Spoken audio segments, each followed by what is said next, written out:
There comes a moment when you start becoming serious about cinema that you realize there's an overwhelming back catalogue of great films you're expected to have seen among film circles. When you start hearing about the likes of Kubrick, Kurosawa, and Coppola, which of their films do you start with? Which films are truly an essential part of your film education and which are skippable? There are many greatest films of all time lists that help point us in the right direction, but depending on where you look, they will either be curated by critics, favouring old classics and world cinema, or curated by audiences, favouring fan-favourite franchises, or by filmmakers favouring landmark technical masterpieces. I believe there is true quality in each of these lists, which started me thinking about where they intersect. What if we took 8 various greatest film lists and gave each of their top 100 films a scaled score and added them all together to see which films are regarded as the greatest by critics, audiences, and filmmakers? Perhaps this would give us a checklist of films that any real film fan should be familiar with. So I've done just that, and in this video I'm going to introduce the top 30 results so you can start crossing off the backlog. You'll find a good mixture of art house, world cinema, and silver screen greats, highly ranked by the likes of Sight and Sound's Director's Choice list, but also plenty of modern blockbusters, prized by the likes of IMDb users and Variety's Top 100. But most interesting, of course, are the films that appear on each of the lists, and these are the ones that you'll find at the very top of this list of 30. If you want to see the full list of films and how each scored, and join a community of film fans and students, you might want to consider checking out my Patreon page, where my patrons, such as Dean Palmer, have also had early access to an extended version of this video. Oh, and if you're serious about undertaking this as a challenge, here's a suggestion. I presented the films in rating order from lowest to highest, but you can watch them in any order you want. I wouldn't recommend watching The Godfather Part 2 before the original, for example. Maybe you watch the oldest to the newest and see the evolution of cinema, or maybe you go from top to bottom or bottom to top. Maybe just see what piques your interest from the list. Basically, it's up to you. With that, let's begin the 30 Greatest Film Challenge. Cosmo, mood music. Roll up.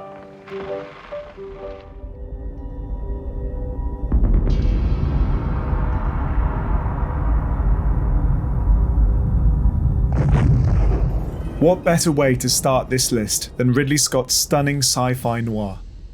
There are so many of his films that could have made this list, from Gladiator to Alien to Thelma and Louise, but it's Blade Runner that really demonstrates Scott's incredible art direction. It's his world building that I think really sets his films apart.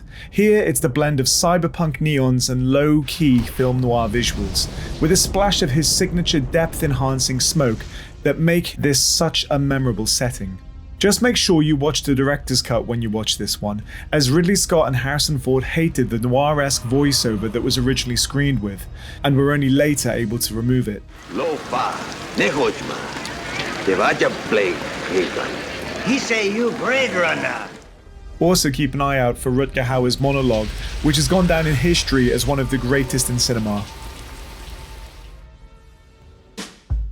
From one neo-noir to another, Chinatown is a gritty crime thriller produced on the back of decades of Hollywood film noirs. Quiet. Lousy cold I can't seem to shake, but otherwise, I'm okay. Chinatown is equally renowned for its Oscar-winning screenplay by Robert Towne, often considered one of the greatest ever written for Hollywood, Jack Nicholson's portrayal of a private investigator in 1930s Los Angeles, and Roman Polanski's direction, which brilliantly plays with so many of the established conventions of the film noir genre. For instance, the violence in the film isn't heroic, and it's not in the name of justice. Polanski quoted saying, "You have to show violence the way it is. If you don't show it realistically, then it's immoral and harmful." You know what happens to nosy fellas? Huh? No? Wanna guess? Polanski also insisted on ditching the tried and tested voiceover of detective films, and the twist ending shows that in the real world, justice very often isn't served.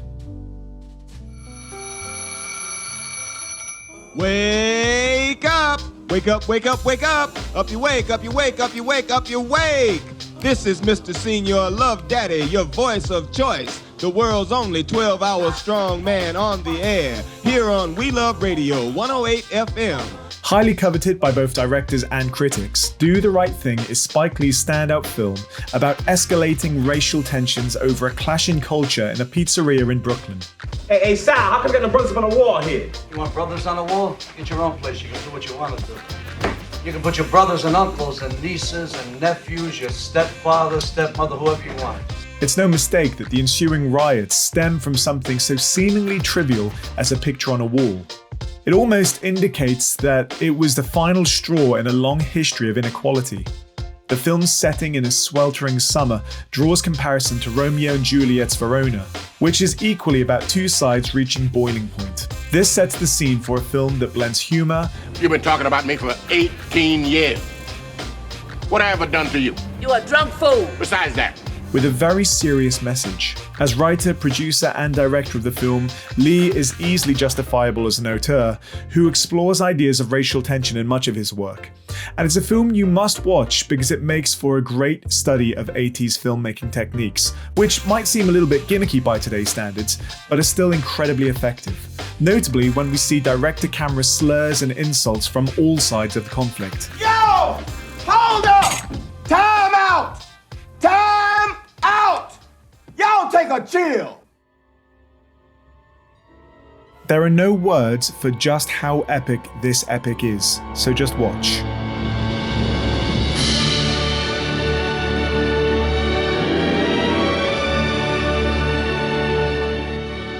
Spielberg, who has said that this is one of his favourite films, reportedly once said that it would take hundreds of millions to remake this classic today. This film needs to be enjoyed on the biggest screen possible to really appreciate the large-scale armies amassing, the incredible moments on a singular scale, and Peter O'Toole's fantastic depiction of T.E. Lawrence. It's an Oscar-winning film by David Lean, and although there are now signs of its age, including the distinct lack of any female characters and a portrayal of Arabs that meant it was banned in many countries, it's without question a filmmaking masterpiece. One the likes of which sadly just doesn't get made anymore.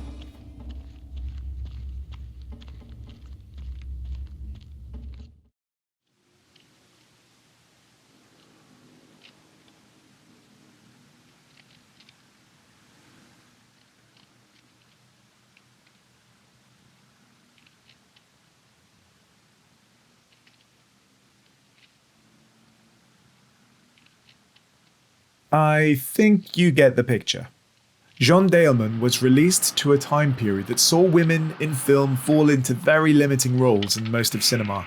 These include glamorous prizes for the male, or in realist attempts at representation, superficial wives who are happy with their domestic chores. Here, we see the truly mundane, thankless duties performed by women in 1970s society. It perhaps goes without saying that this was directed by a female director, Chantal Akerman, offering us a strong female gaze before that was even a term. Essentially, it's the story of a widow who unravels in her role as housewife, a mother, and occasional prostitute. But it's the reoccurring, static, unchanging shots of her domestic chores, sometimes lasting minutes at a time, that dominate the film. This may be seen as highlighting the tedium of such tasks, which it does in very slow cinema style, but Akerman has said it puts a spotlight on undervalued tasks that women undertake. It's a curious film that'll leave you thinking for days after viewing. Watch it and decide for yourself why it caused such a stir when it knocked Citizen Kane and Vertigo from their regular top spots of BFI's prestigious list in 2022. It may be surprising to find a superhero film on this list, but with the added context that The Dark Knight is a Christopher Nolan film, it makes perfect sense. I'll admit I was surprised to find this on the list instead of Oppenheimer, Dunkirk, or Interstellar, but the second of Nolan's Batman films, and the newest on this list, boasts Heath Ledger's now legendary performance as the Joker. I believe whatever doesn't kill you simply makes you stranger. And Nolan's typically highly intelligent approach to filmmaking that shows a great deal of respect to the subject matter and to the audience. Yes, there are fights, explosions, and twists, but Nolan offers a very believable Gotham City, filled with villains who have substance and real motives. It's as gripping now as it was in 2008, and demonstrates the evolution of the blockbuster since the 80s. He's a silent guardian, a watchful protector. A dark night. Speaking of blockbusters, here's the original.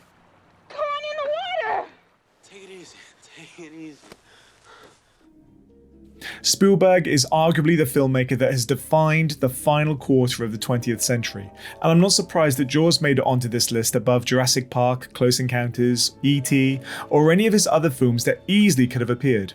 Here, perhaps more than anywhere else, we can see Spielberg acting as showman, knowing exactly how to pace the film so that shock reveals like this, and this, are built on the back of slow exposition and hints of what is to come.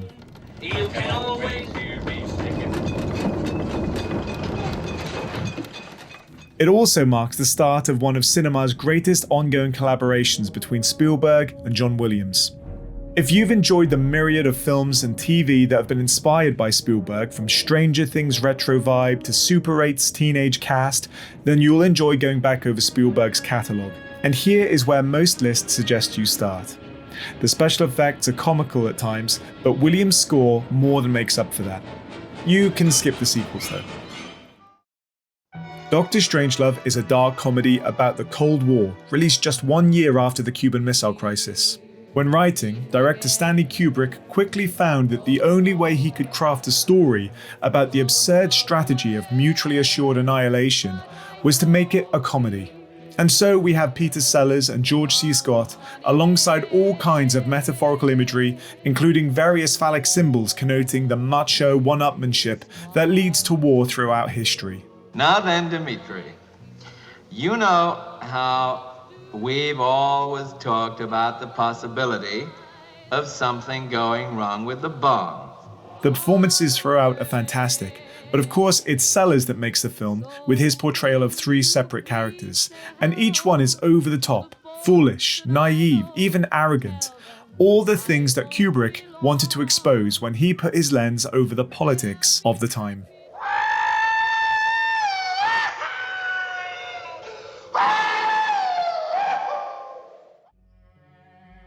This Chinese-French collaboration has gained more and more attention in recent years and is one of only 2 post-millennium films on the list. In the Mood for Love tells the story of Mrs. Chan and Mr. Chow, who live in the same apartment block and discover that their partners are having an affair. What follows is the exploration of a very unique relationship where the 2 decide to act as each other's spouses in order to try and work out how the affair started. This leads to one of the most interesting debates in film. Are they falling in love with each other, or the characterization of their own partners? It's another example of beautiful filmmaking, with particular emphasis on the use of color throughout. Keep a close eye out for the dresses that Mrs. Chan wears throughout, over 40 in total, as their style and colors convey passion, jealousy, and every emotion between.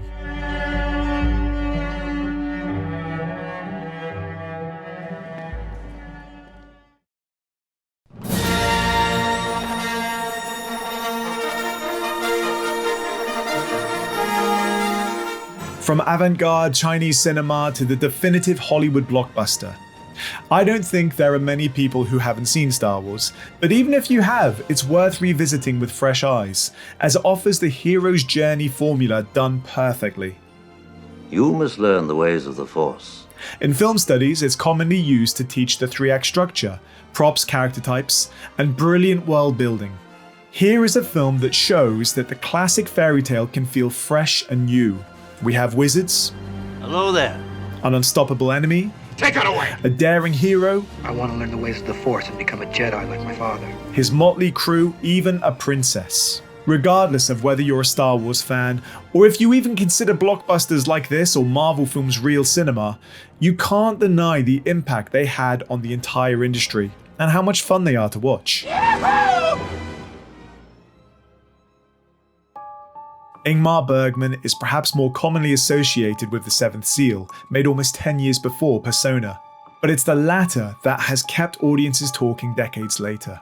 A truly enigmatic film, it tells the story of an actress who stopped communicating. Alma is sent to nurse her, and one of the most intriguing relationships in cinema develops as Alma speaks to her more and more personally, and their contrasting attitudes become apparent in disturbing ways. It's hard to place this film into a genre. At times it's psychological drama, others it's closer to horror, hinted at from the very start with a montage of shots including a sheep being slaughtered and even a penis in the original cut. Bergman was famously romantically involved with both of the female lead actors, and this further adds to the mysteries and questions raised about love, identity, and sex in the film. At times, Tokyo Story feels like a stage production, with very little to define the camera work. This allows the full attention of the audience to be on tiny details of the interactions between the characters. This is typical of most of Yasujiro Ozu's films, a quality that earned him a reputation as Japan's greatest minimalist director.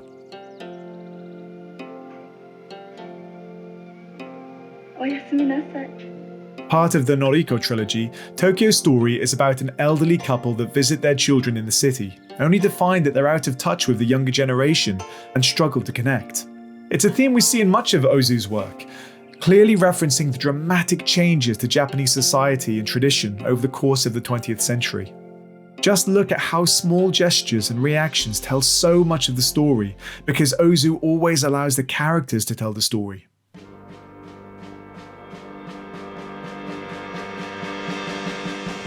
You talking to me?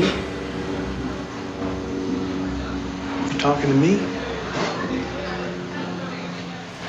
Well, then who the hell else are you talking to? Talking to me? So much has been said about Taxi Driver that I won't even try to break any new ground in this intro, but it clearly belongs on this list, appearing in the top 50 of half the lists used.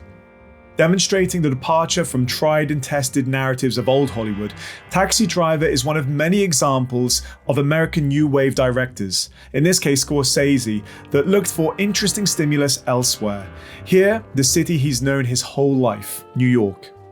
But interestingly, rather than crafting a romantic view of the city that he's clearly incredibly fond of, he shows us New York through the eyes of Travis Bickle, who sees the lawlessness and the filth of the city with contempt. Someday a real rain will come and wash all this scum off the streets. Presented almost like a film noir, it's a fascinating character study of an anti-hero that takes us on the ultimate fall arc. Now I see it clearly. My whole life is pointed in one direction. I see that now. Look out for how the cinematography and lighting throughout indicate Travis's state of mind, be it disappointment. Did you get my flowers in the... You didn't get them. But I sent some flowers. Or determination. There's a very good reason that every generation of film fan has rediscovered this great film.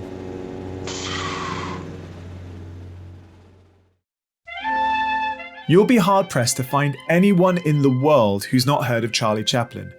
But how many of them have actually seen any of his films? If that's you, and you watch only one Charlie Chaplin film, then let it be City Lights. Yet again, this is a film written, produced, directed, even composed by the man in question, and it's a masterclass in silent comedy. The fact that it was a success as a silent film, despite being released way after the talkies had become the norm in the late 20s, goes to show how captivating a performer and director Chaplin was. As students of film, the final scene, in which the blind girl finally sees the tramp, makes for an excellent case study in how film can elicit real emotion through minimalist film form. Here, just two performers, and a flower, and a camera.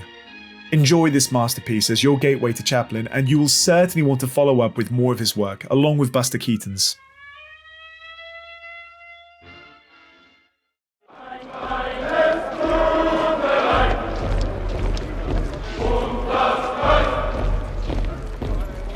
What happens when you take the sentiment and magnetic characters usually associated with Spielberg and apply them to the most serious subject matter possible? The result is Schindler's List, a Holocaust movie that is as powerful today as it was in the early 90s.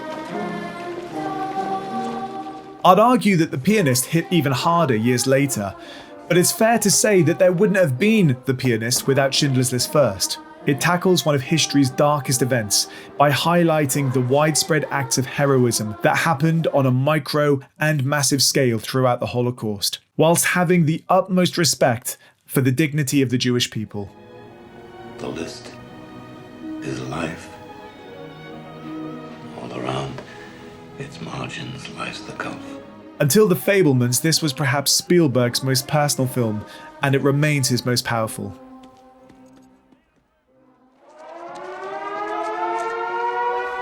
So when Andy Dufresne came to me in 1949 and asked me to smuggle Rita Hayworth into the prison for him, I told him, no problem. This Stephen King story of a man wrongfully imprisoned was brought to the screen by Frank Darabont, and in the years since, it's become an enduring fan favourite. On the surface, it's an escape from prison film, but unlike The Great Escape or Escape from Alcatraz, anyone who's seen it will tell you that's just a plot point in a film which is actually about the will to live in the face of adversity. In fact, the whole film's message could be summed up with its most famous line. Get busy living, or get busy dying. Philosophically, it's the perfect demonstration of stoicism. Andy Dufresne, who has been dealt the worst hand imaginable, manages to find peace and accept each crappy situation time after time for what it is, something beyond his control. Enjoy this film for Tim Robbins and Morgan Freeman at their career best.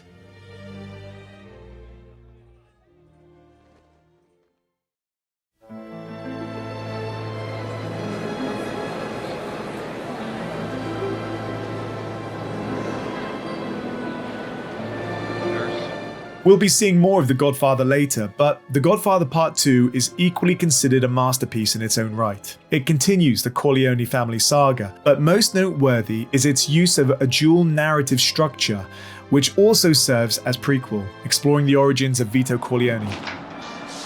No, we're fine.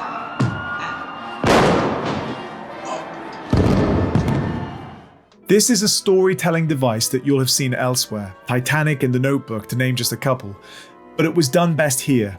Again, we have a very complex, deep representation of the mafia, built on duty and loyalty. Perhaps the most powerful demonstration of this in the whole trilogy is when Michael confronts his older brother over a betrayal. I know it was you, Fredo. You broke my heart. You broke my heart.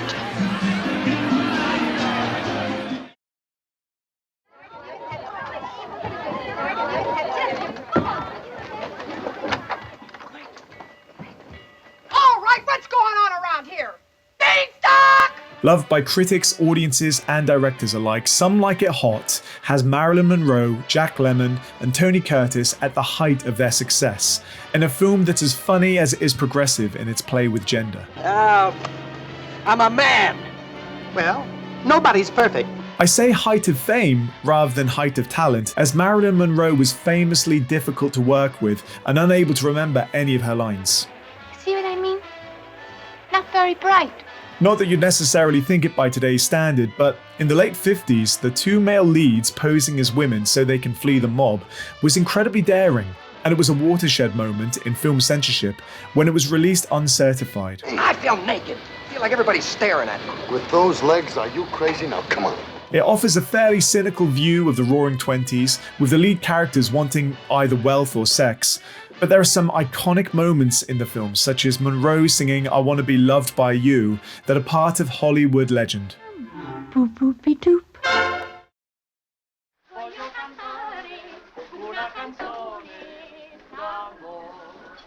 With its highest position as the 7th greatest film ever made on Film 4's list, It's a Wonderful Life isn't just a great Christmas movie, it's a wonderful film outright.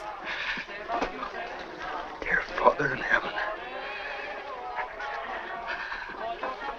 I'm not a praying man, but if you're up there and you can hear me, show me the way.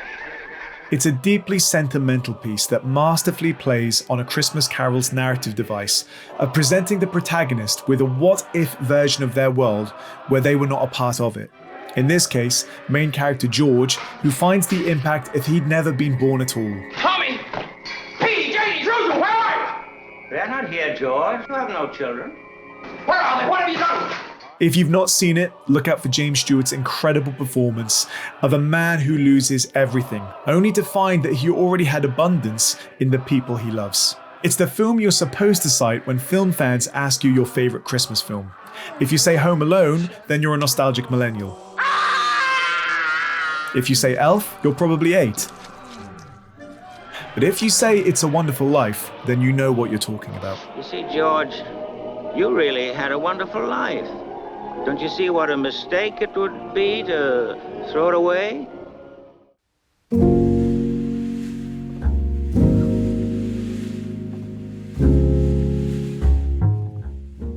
Casablanca is a landmark film in cinema history due to its portrayal of Hollywood-esque romance set against the backdrop of World War II. In fact, it was released during the war in 1942 and has become iconic for its blend of genres, including war, romance, political drama, and film noir. You no doubt already know some of the film's most memorable lines, such as, "He's looking at you, kid. Louis, I think this is the beginning of a beautiful friendship." But it's equally renowned for its use of music, particularly As Time Goes By. As time goes by. Sam, I thought I told you never to play.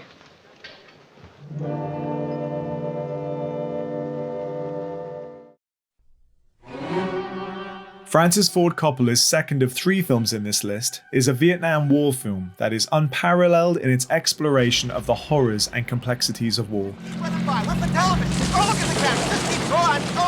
Based on Heart of Darkness, Coppola uses striking imagery throughout to communicate the moral ramifications of the battlefield on a soldier. From the epic grandeur of the helicopter attack set against the classical piece Ride of the Valkyries,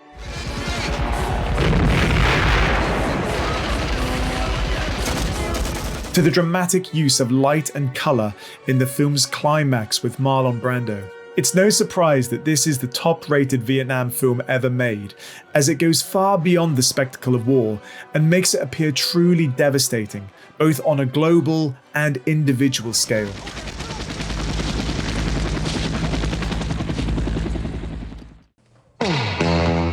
Back to the gangster genre. It's interesting to note that along with other directors such as Scorsese, Coppola, and Spielberg, and the work that they're renowned for, this is one of Tarantino's earliest films that appears on the list rather than any of their later work. This is a tasty burger. Perhaps it's because this is when they each felt they left their mark or had something to prove. Either way, in Tarantino's case, here's a film that made him a household name and the most exciting director for the decade. As a narrative study, it tears up the rulebook, demonstrating the enigmatic qualities of telling a non-linear story. Then there's his signature dialogue, recognizable anywhere. I actually use the script for Pulp Fiction when I'm teaching screenwriting to classes. It's often about the mundane, but told in such quick-witted style that it makes whatever's being said captivating. I do love the taste of a good burger. You know what they call a quarter pounder with cheese in France?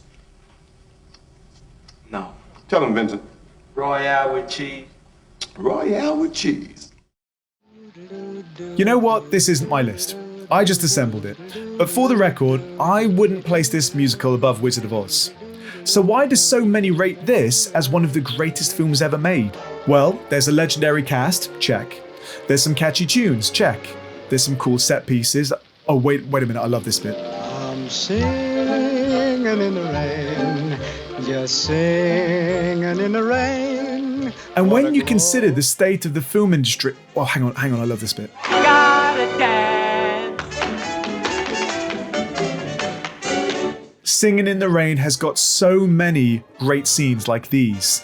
And it's more than just the greatest dance number of all time. As we've already discussed a few times in this video, Hollywood is obsessed with Hollywood. And culturally, when it shifted gears from silent cinema to the talkies, the impact can't be underestimated.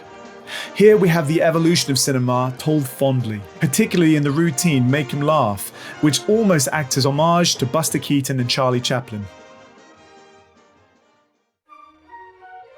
Like Spielberg, who we've previously mentioned, Hitchcock was a showman who knew exactly which buttons to press to squeeze out any emotion, usually fear and dread, in the audience. He was already renowned for his unpredictable twists and turns of the plot. And like M. Night Shyamalan years later, he developed a cat and mouse kind of relationship with the audience, who were always trying to second guess him. But Hitchcock always had his ear very much to the ground, and was always able to do the least expected, just like a magician. In Vertigo, we see his ultimate trick in casting James Stewart to play a completely different role to what he'd become known for in the likes of It's a Beautiful Life and Rear Window. Here, he's an investigator who becomes obsessed with a beautiful woman he's hired to track. This leads him down a path of psychological torment, allowing Hitchcock to be his most cryptic and, unusually, his most expressionist. The last thing the audience ever expected is to see Stewart literally groom a young woman into his fantasy, and even now it makes for a fascinating case study. Boy, I need this.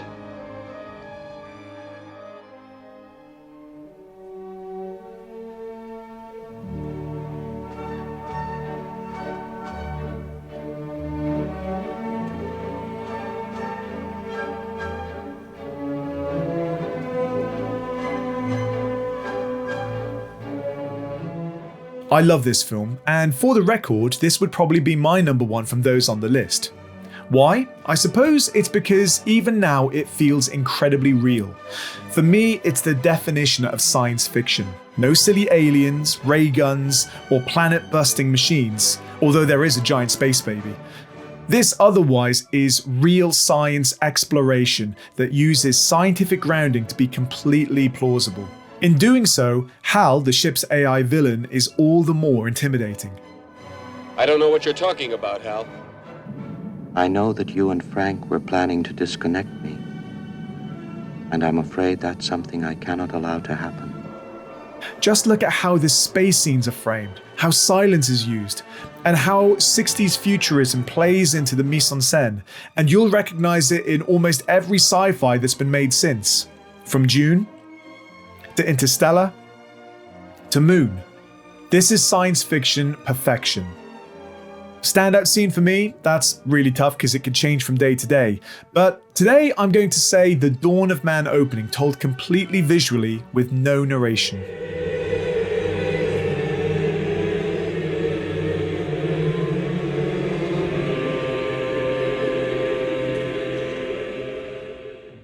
Is this the greatest Kurosawa film of all time? Well, most lists seem to think so. Perhaps offering one of the greatest examples of intertextuality in cinema, Kurosawa's story of a band of heroes defending a helpless village from bandits was actually inspired by John Ford westerns, and it was then later given back to Hollywood when it was remade as The Magnificent Seven. Seven Samurai is another example of Akira Kurosawa innovating in cinema with the early use of slow motion and multi-camera setups during action scenes, which allowed for far greater editing options and is now commonplace. What's really demonstrated is the mastery of the assembling the team narrative trope, which you've no doubt seen in other films like Ocean 11 and The Avengers, and even in video games like Mass Effect 2. See it done here at its absolute best.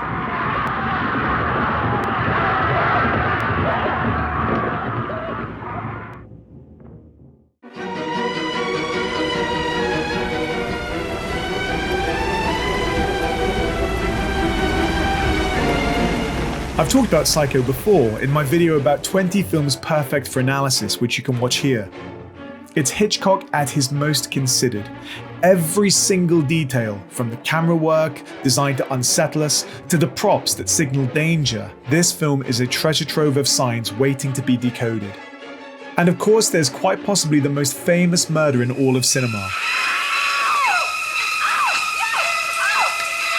You can't underestimate how shocking this scene was upon release. Here it is alongside the reconstructed reception at cinemas in the more recent film Hitchcock.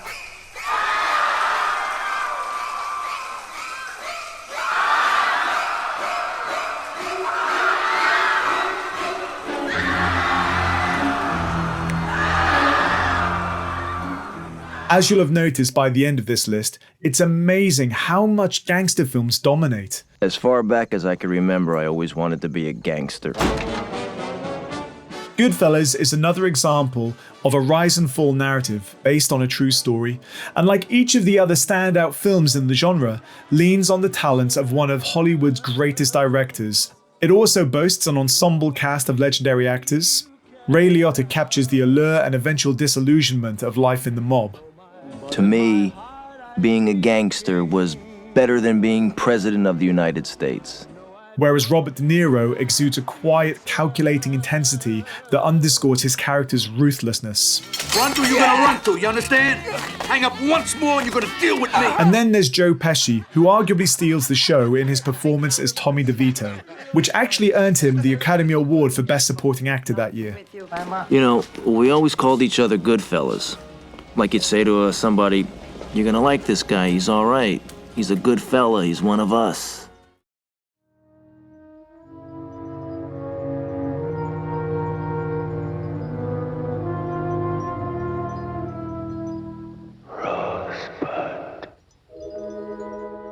In recent years, Citizen Kane was almost always at the top of every single greatest film list.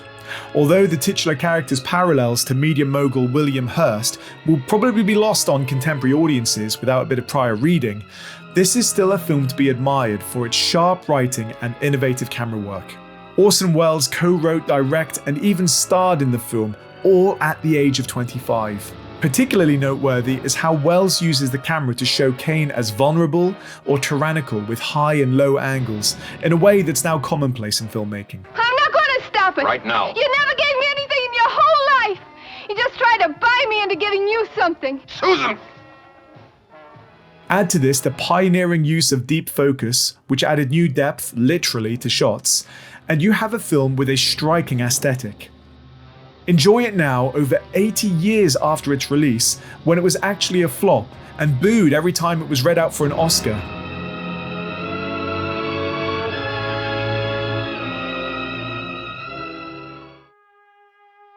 Someday, and that day may never come, I'll call upon you to do a service for me. But until that day, accept this justice as a gift on my daughter's wedding day. There should be no surprises here. If The Godfather isn't in the top 10 of any list, there's something seriously wrong with it.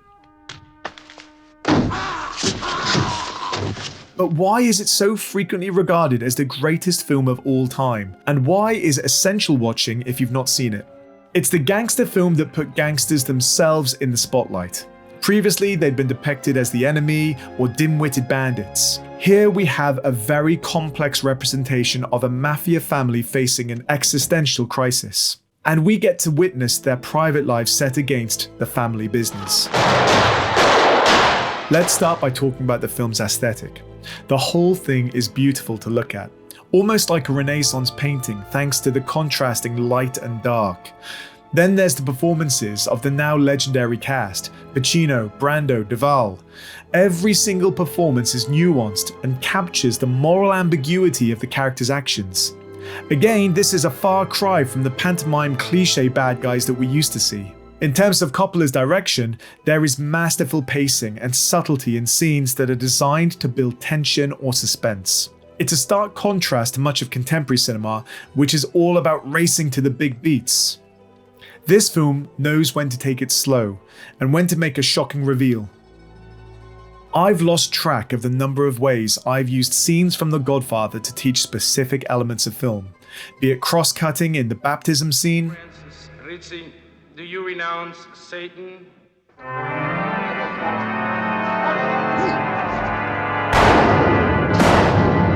do renounce him. pleonastic sound in the Italian restaurant assassination,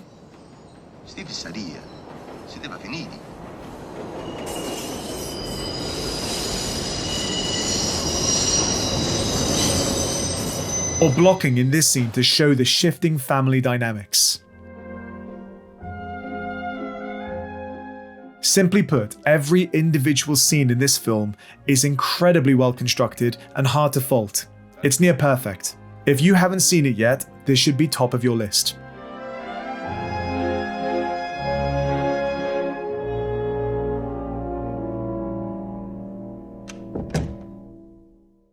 So there you have the 30 greatest films of all time, which you might want to watch to get up to speed. There are obviously going to be lots of opinions about films which didn't make the list, and I'd love to hear which of those you think should have been on the list in the comments below. I'll go ahead and plug my Patreon one more time. You'll find a link for that down in the description, and it's a great place of carrying on the debate. As always, thank you very much for watching, and I will see you again soon.